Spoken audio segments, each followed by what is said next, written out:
Good morning, everyone, and welcome back to Coffee and Headlines. This is our morning get.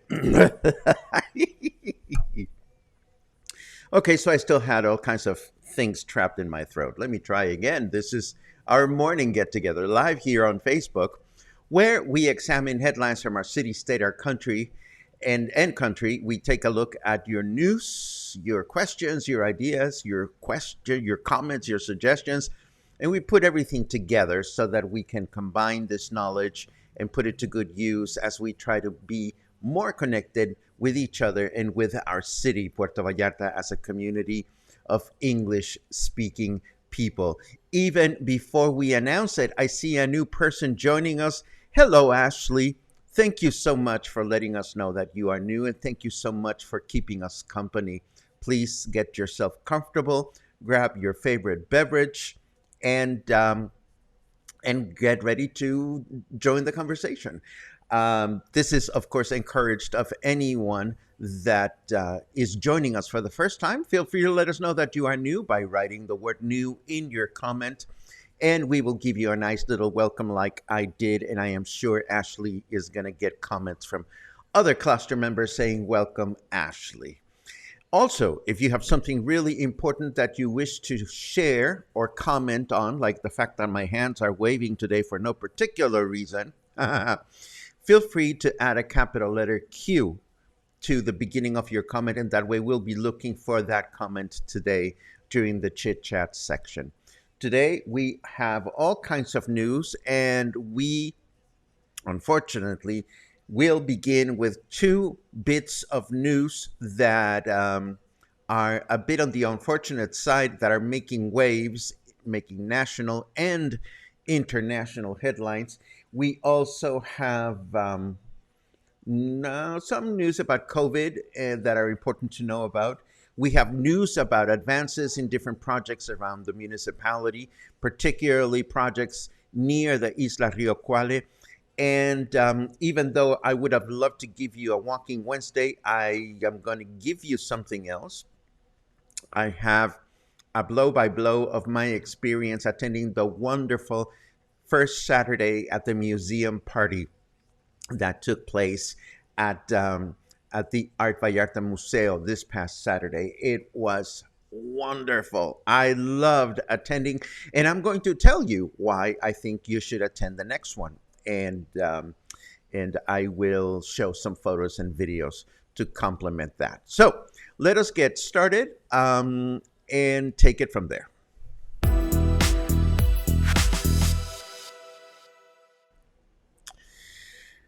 Well, you gotta love the headlines. The headline for this one says, "Tourist on the run, the first case of monkeypox in Puerto Vallarta." And indeed, this story reads like a really bad thriller movie, but I'm going to give you the blow-by-blow. Secretary of Health for the state of Jalisco, Fernando Peterson, reported the first case of monkeypox in the state, and specifically here in Puerto Vallarta. The patient is a 48-year-old male doctor from Dallas that visited Puerto Vallarta with his partner and attended gay pride-related activities and festivities in the city. According to this news report, he began with symptoms on May 30th.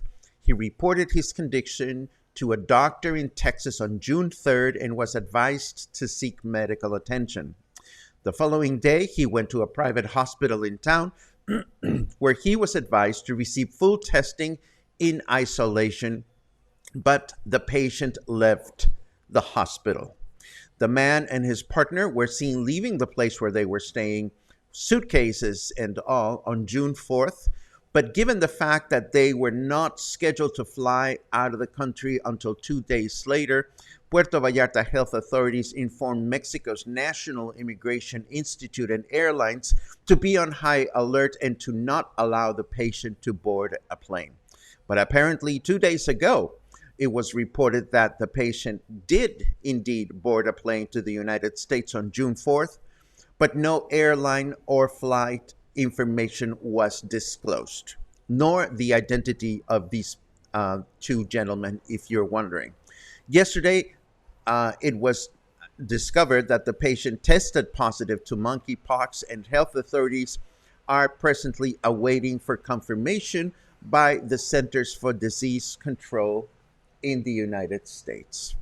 Meanwhile, Jalisco's Secretary of Health is following its contact tracing protocol, actively asking anyone that attended celebrations at the Mantamar Beach Club between May 27 and May 4 to watch for the following symptoms: headache, fever higher than 38.5 centigrade, inflammation or swelling of the lymph nodes, muscular aches, visible lesions throughout the body. If you or anyone you know has these symptoms, the person is advised to contact the Roberto Mendiola Health Center in El Remance, where they will receive free and confidential medical attention. So that's the first one. The second one, the other bit of news that is showing up in national and international sources, does not pertain to us, but is equally unfortunate. I mention it just because you might read about it. I found out about this on The Guardian, from London. The mayor of Cuernavaca, Jose Luis Uriostegui, and Cuernavaca, of course, is the capital city of the state of Morelos, was visiting a nearby park that was being reinaugurated and after some improvements. And as the mayor and his wife and their guests were walking across a suspended bridge, the bridge collapsed, resulting in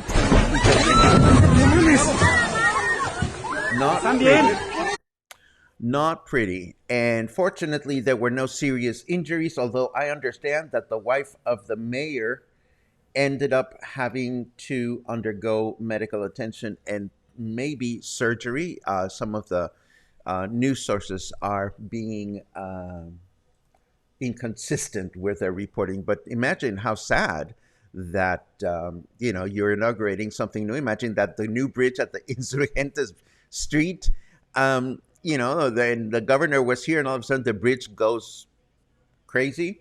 Not pretty. Anyhow, moving right along to other news items, we have learned that Guadalajara University is instituting face masks again as of today, given the fact that there is a rise in COVID cases in the state. We've been wondering about this, and the governor keeps saying we have nothing to worry about, but health authorities keep taking all these preventive measures. I don't know what to say. All I can say is that University of Guadalajara students are going to be expected to wear face masks all over campus as of today. We don't know if this applies to the local campus as well, but I just thought I would let you know.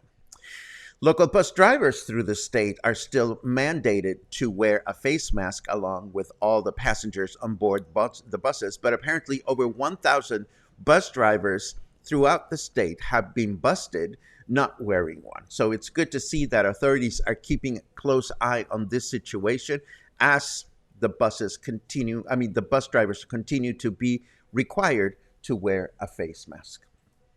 We have good news for folks living along Ribera del Rio, along the Cuale River, because this part of the river and these streets are finally receiving much needed attention from local authorities 9 months after Hurricane Nora caused considerable damage in the area. Most of the sidewalks were destroyed, so it's good to see that the governor is finally being able to address this part of town. And nearby, on Manantial Street, we can see images of the latest advances in the special protection. Look at the size of that wall, containment wall. Well, the security wall that is being built to prevent the Rio Cuale from causing damage should the river current rise too much. So this is a good bit of news. But of course, as we mentioned yesterday, and we're going to continue mentioning these days, this is a race against time, as rain is scheduled to start anytime now. Now, I heard about this during the party that I'm going to talk about in a little while, this first Saturdays at the museum, but I didn't catch all the details, and this particular news item is written in legalese and does not talk about specifics, but apparently the Conchas Chinas resident community, I don't even know if this was actually something done specifically by the Conchas Chinas Neighborhood Association. They went into a legal battle and managed to stop construction of large buildings in this part of the city. Now, I don't know if this was against a specific building or against the development plan that the city approved at the end of the last administration, but I'm sure we will be reading and hearing more about this situation. I suppose it's good news for those people that have been fighting against irregular construction permits. And again, I'm sure we will see more news about this in the days to come. Finally, Mirta Villalbazo, who is the mayor of Bahía de Banderas, has said that she has money. She has money to build the Insurgentes Bridge, not the Insurgentes Bridge, the Federación Bridge, which is the bridge that connects our state with the state of Nayarit. If you recall, the last time we talked about this, we had learned that when President López Obrador was in town, he said that there's no money to complete this project. There will be no money for the next 2 years. But now Mirta Villalbazo, mayor of Bahía de Banderas, says that she has 100 million pesos and Puerto Vallarta can chip in another 100 million pesos, and the rest of the money can come from the state, both states and the federation, as the bridge would cost like 700 million pesos total. Now, the fact that Mayor Villalbazo says that this is possible does not necessarily mean that it'll happen, but what can I tell you? These are the news, and we are just commenting on them and reporting what we can make of them. Let me now, and I was looking through some of your comments, but trying not to pay attention. No, we did not say that something happened to the Insurgentes Street Bridge, my friends. Please don't spread fake news if at all possible. What we did say is that imagine if something horrible had happened in the inauguration of any important work such as the Insurgentes Street Bridge. Let's move on to the weather. Let's see. No, we don't want that. We want the weather. Thank you. According to my sensors, it is partly cloudy in this municipality. They also found radon in your home. I don't think so. I don't think there's any radon here. What there is 25 degrees of temperature presently. Feels like 28. Humidity is high at 93%, and our temperature, for those of you who continue to adhere to the Fahrenheit scale, How many of you are there out there that still love Fahrenheit degrees? 77 degrees Fahrenheit for those of you. And our weather forecast: humid and mostly cloudy. Sounds familiar, with a high of 29 and a low of 24. Tomorrow, Thursday, humid and mostly cloudy with a high of 29 and a low of 25. Friday, humid and mostly cloudy. It's summer. What can I tell you? With a high of 31 and a low of 24. I am putting my homemade crochet sweat rags to very good use, and I apologize for having to wipe my forehead, but my fans make way too much noise, and I don't want to turn them up while we're doing our broadcast.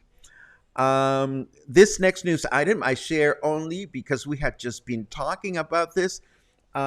We talked about the new ahuehuete tree that was planted in Paseo de la Reforma in Mexico City. Wouldn't you know it, not even 72 hours, the tree was planted.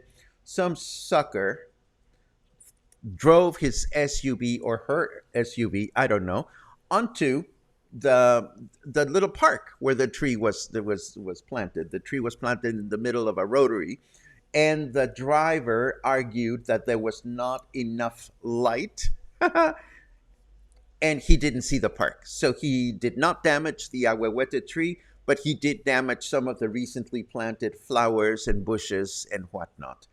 I feel for that tree. I want that tree to be okay because ahuehuete trees are beautiful, at least in pictures. Now I'm obsessed with knowing what an actual ahuehuete tree looks like and finding, whoa, somebody just dumped.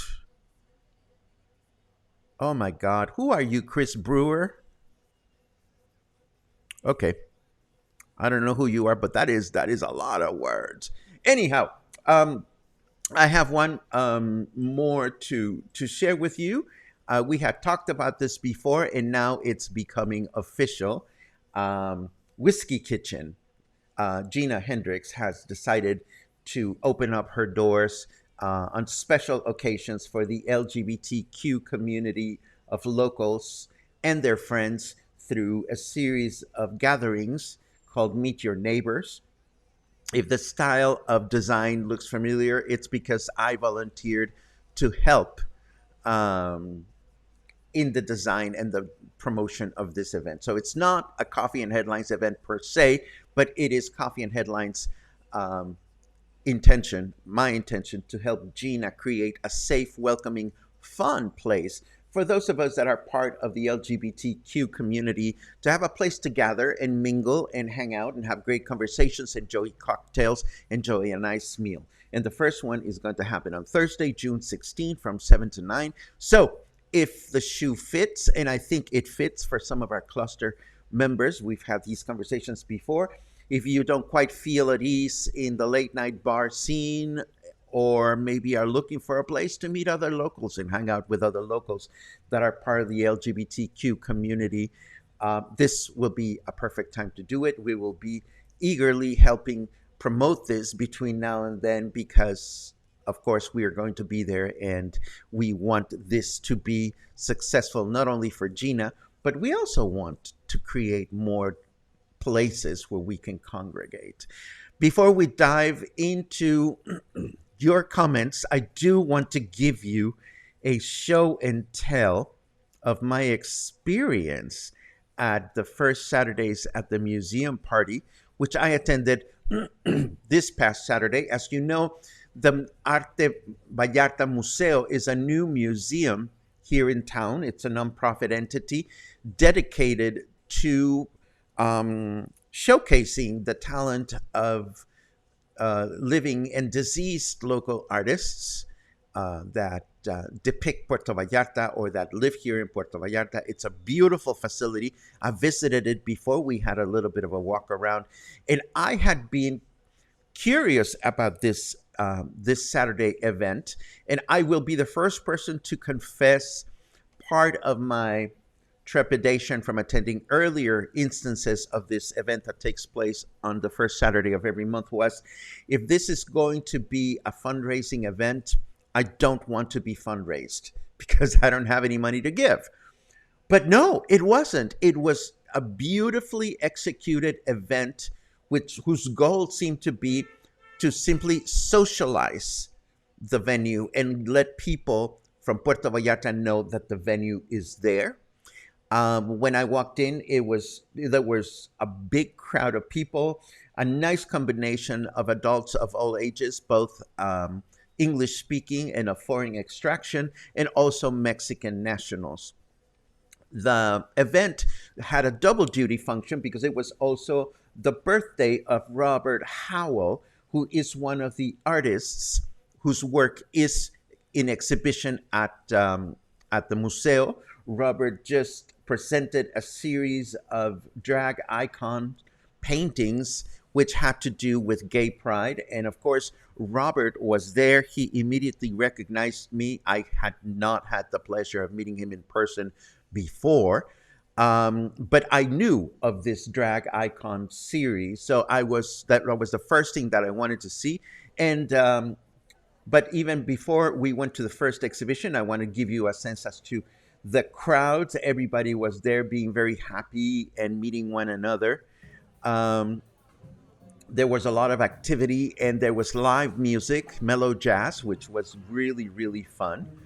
And let's see, let's get into, oh, and of course, my dear friend Marcia was there, Marcia Blunding, and I ran into other people that I knew. And I ran into people that knew me, but I hadn't had the pleasure of meeting them. I was just delighted with the people that I saw there. Anyhow, these are some of Robert's images. In the one in the middle, we can clearly see that Ben Schatz, who used to be part of the Kinsey Six Dragapella group, has now retired, but he is featured in one of the paintings. And these are very funny because they combine real people with different situations. So we had a lot of fun looking at this. Then we visited the gift store at the museum. There's a beautiful, small, but very well stocked gift store where you can find art created by artists from the museum. You can find books written by local artists and other beautiful things. There's a couple of rooms to the gift shop. And I was particularly taken by some of these woodcuts that I love woodcuts. What can I tell you? Anyhow, the museum is in two stories. The lower level is dedicated to Puerto Vallarta pioneering artists that depicted Puerto Vallarta even before we came to Puerto Vallarta, starting with a beautiful collection of paintings by Ramon Barragan. Here is, for example, although it's skewed, it's a beautiful painting of what the Río Cuale used to look like when there was nothing there. So it gives you a good sense as to the different art. Then we saw some paintings by Manuel Lepe, who is also a well-known local artist. And then we saw a nice collection of paintings by Ada Colorina, who lives in Paso Ancho. She is still alive, and she's still a vibrant member of the visual artists community here in town. In fact, Ada Colorina was one of the residents of Paso Ancho that was instrumental in the improvement of their public park and other areas in the past couple of years, or in the last year or so. We also saw paintings, large-scale paintings by Javier Niño, including this multi-panel mural that has been in different parts of the city for a while. It was in exhibition at the airport, and then they moved it elsewhere. And it's nice to see that it has found a home here at the Arte Vallarta Museo. This is another one by Javier Niño. Then we went upstairs where more current artists are represented. There is presently a nice collection of Marta Gilbert paintings. You may recall that we mentioned recently that the Museo was doing a special fundraising event for Marta because of some health-related issues. And the second story also had a very nicely curated exhibition of the descendants of these artists, like sons and daughters of established artists in Puerto Vallarta, along with some of the younger artists that are making themselves known in the community. And one of the things that there's so many things that I love about this place. It is beautifully curated both visually and in terms of providing information. Every single exhibition legend is written in both English and Spanish, which makes me very happy because it welcomes people that speak Spanish and English. And then I saw this beautiful modern rendition of the Virgin of Guadalupe by Tony Collantes, who I believe is also responsible for the murals at Café des Artistas or the outdoor facade. Oh, and of course, things got really interesting. I was wearing one of my latest crochet pieces. This is a scarf that you can wear as a scarf and as a necklace. And of course, I made it for the occasion. No, I did not necessarily need to dress up or anything, but I figured I want to wear something pretty. And this is what I wore, and I got a lot of very nice comments about it. But I was so taken by the party and the comments that I got from people that I did one of those things that I do every now and then, and I spontaneously gifted it to Robert, who was the birthday boy. He was just so nice, and because he's involved in the organization of the museum, I just got the best of vibes from him, and I just said to him, you have this. It's only been worn for a couple of hours, and that was my birthday present to him. That was my experience, and I have already added the next first Saturday event, which of course will be on the first Saturday of July. So, oh, and one thing that I have completely forgotten to mention is that there's food and beverages. Like there was a taco bar that, had I paid more attention to the invitation, I would have made other plans to not have dinner elsewhere. But there was a very affordable taco bar, and there were drinks available, boozy and non-boozy drinks. So this is, if you go, and I strongly recommend you go if you like to promote or like to hang out with people that are interested in the arts and linking the arts to Puerto Vallarta. This is a great party. It's a great place to meet people, young, old, straight, gay, and plan on eating there and plan on drinking there. I will most definitely will do that. And the next time I go, and I'll be so happy to be there because it was a great, great party. If you have not visited the museum, don't wait until the party. Really go see it. And one last comment. I know some of you back there are thinking, as I wipe my forehead yet again, I know some of you are thinking, and I think that too, who wants to go to an outdoor party in the early evening in Puerto Vallarta in the middle of the summer? Well, yes, it gets hot and it gets schwitzy and it's not comfortable. But I'll tell you the flip side of that. The people that you will meet at this party, because they are there with you in the middle of the summer in schwitzy, humid Puerto Vallarta weather, are very likely people that have come to embrace our destination as full-time residents. And that is the kind of people that I want to befriend. The end. Now, let's take a look at your comments and questions and suggestions in capital letter Qs. As always, it is such a pleasure to read all your good mornings. And forgive me if I get excited when I see my friends. Hello, Mijal. I miss you. Let's see what else we have.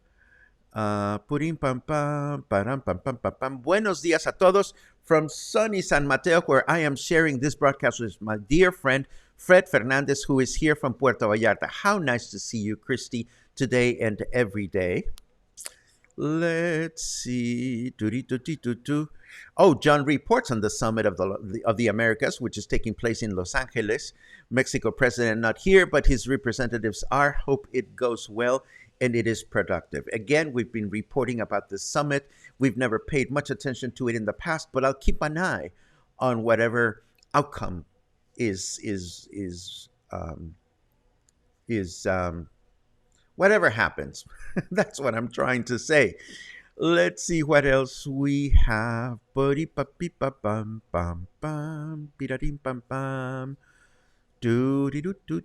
onda, Paco? Says Alan. Hello.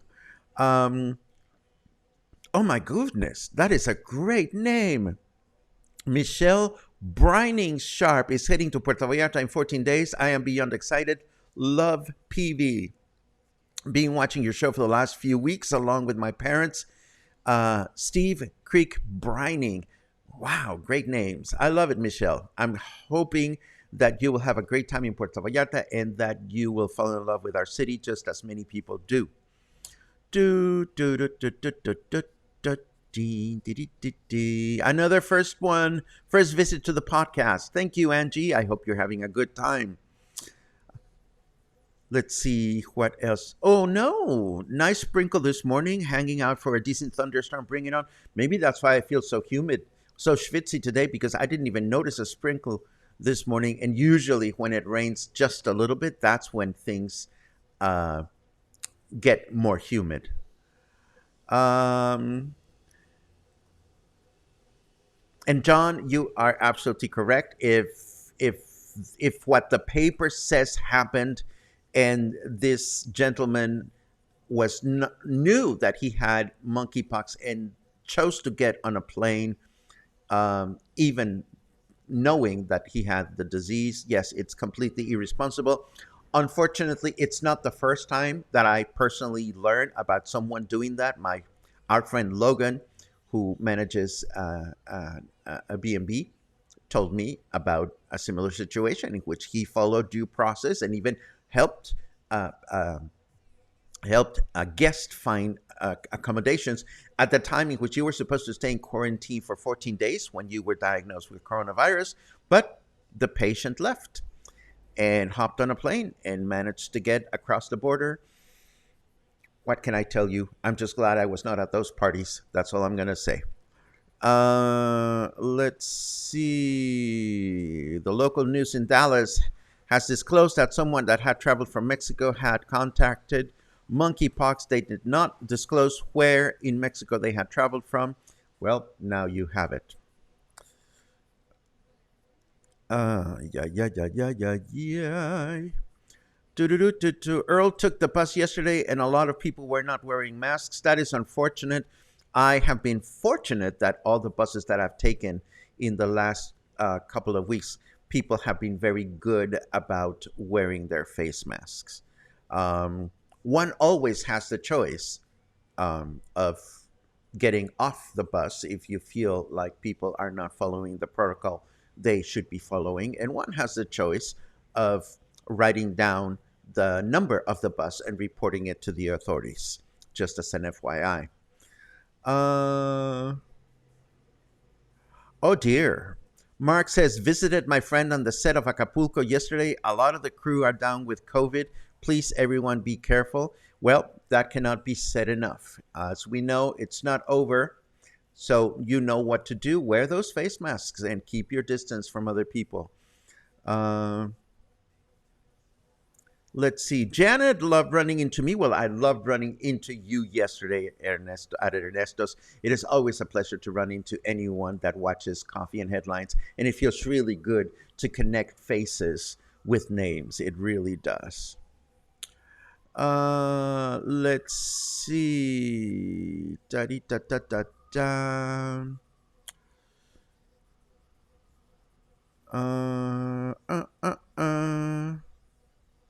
Let's see what else. What else? There's another cue. Please mention the name of the city that has the crochet overhead. Here in Barrio Logan, San Diego, there is a woman who is doing crochet as cover around the trees on the street. I will try to send you some pics. It's wonderful. Susie, I don't remember the name of the city, but I'm going to recommend that you pay a visit to my wonderful friend Google, and you can ask Google as simple as writing crochet Jalisco, and chances are that the answer to your question is going to show up.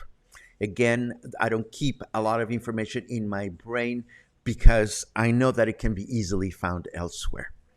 Let's see what else.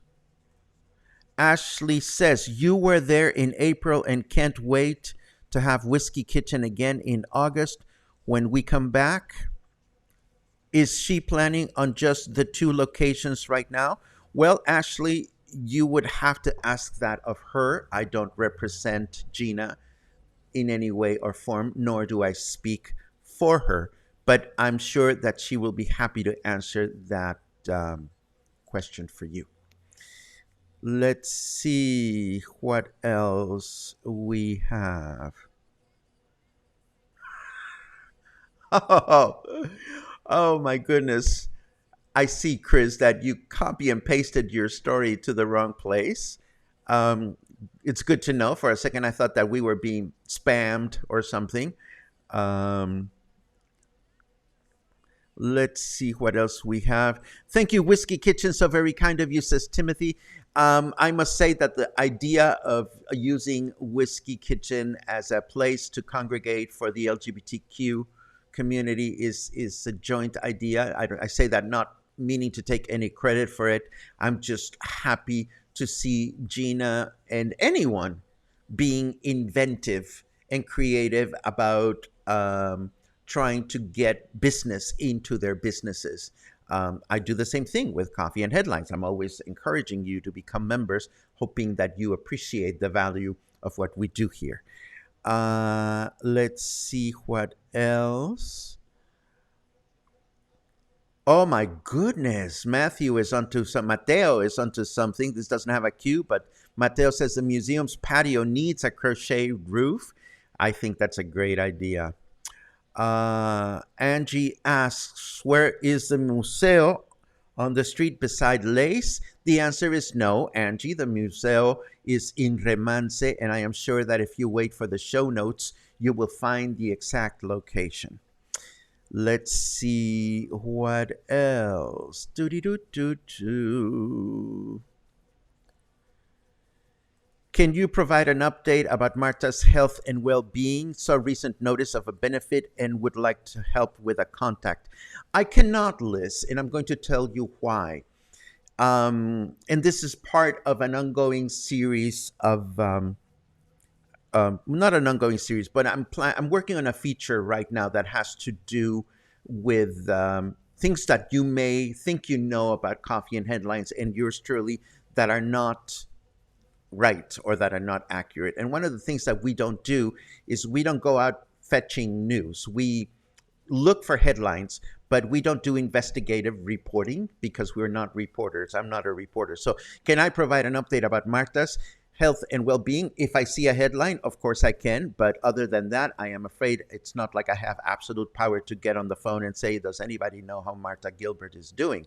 Let me suggest that if you are concerned about her well-being, you find her Facebook page, and hopefully you will find some information right there. Let's see what else we have. Presents from hookers are the best. I would know that, absolutely. Let's see what else. Crocheters call themselves hookers. Oh, yes, we do. Absolutely. I